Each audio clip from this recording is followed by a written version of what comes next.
In this video, we're going to be replacing the sway bar bushings on the driver's side of this 2011 Honda Odyssey. All right, we're going to remove the wheel. We're going to use a 22mm socket.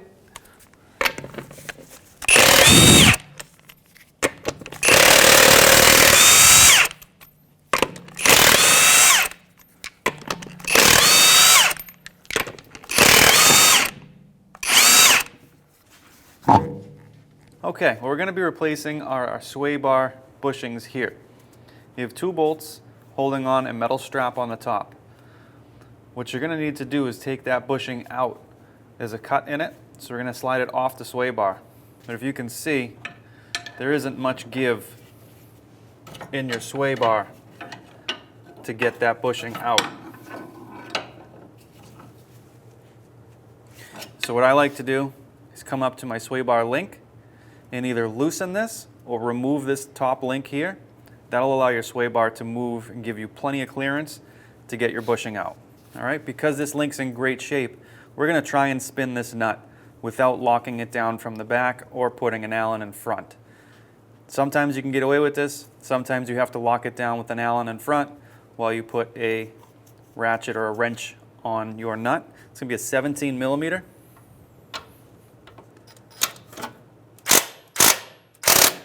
Now we'll see what kind of clearance this gives us. Definitely more room. So we'll leave it there and we'll start to work on our bushing and see if that's enough. If it's not enough, then we'll take this nut totally off. We'll pull our link out and our bar on this side will be able to move freely. All right, so back to our bushing here. We have two 14mm bolts.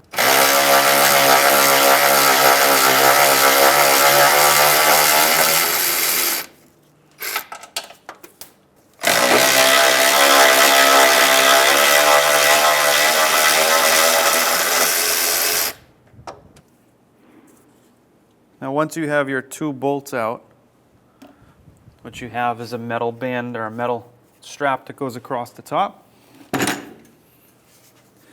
Using a pry bar here, flathead screwdriver, whatever you have, you can get that metal strap right off the top. And now what we're going to do is pry up on our sway bar, slide our bushing towards us, give it a little bit more room to work. We're going to find the slice in the bushing. We're going to open that up and push it right off.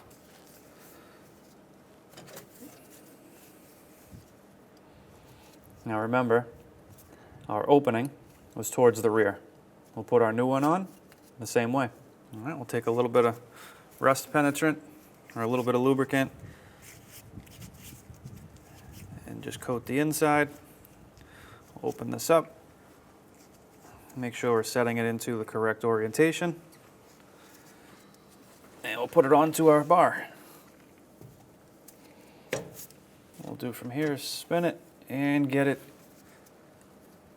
into position.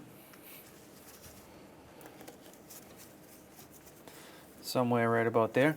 What we're going to do is actually push it a little bit further inboard. And we're going to come back and clean the cradle here before we put it in place.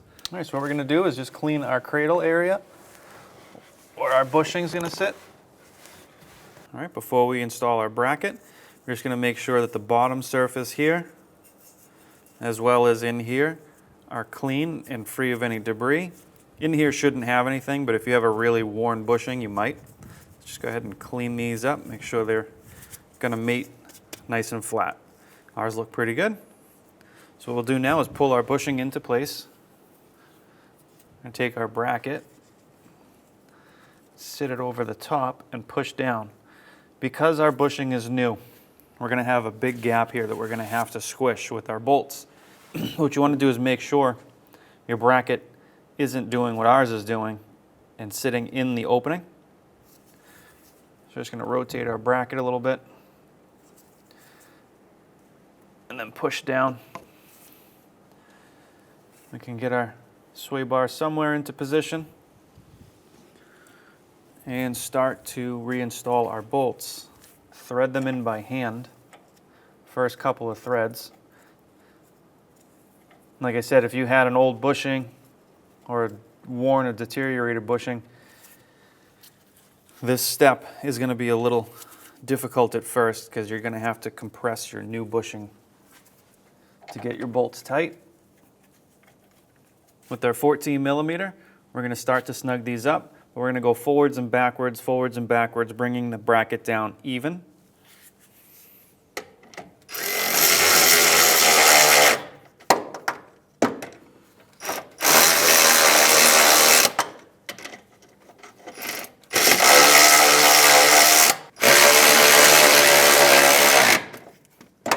Now that we have our bolts snugged up, we're going to come back and torque them down.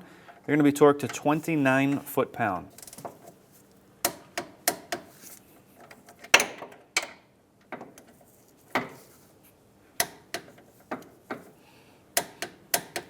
And now our top link bolt, it's a 17 millimeter. Go ahead and snug that up. And we'll come back and torque that down. All right, so we're going to torque down our sway bar link nut up here. You can come in the back here with a pair of locking pliers. What we're going to do is torque this down to 58 foot-pounds.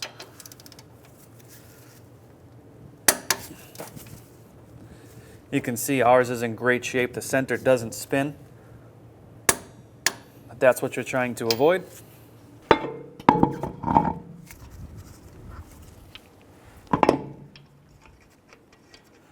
Okay, now that we have our lug nuts snugged up and we have the vehicle down on the ground with some weight on the suspension, we're going to torque our lug nuts to 94 foot-pounds in a crisscross pattern.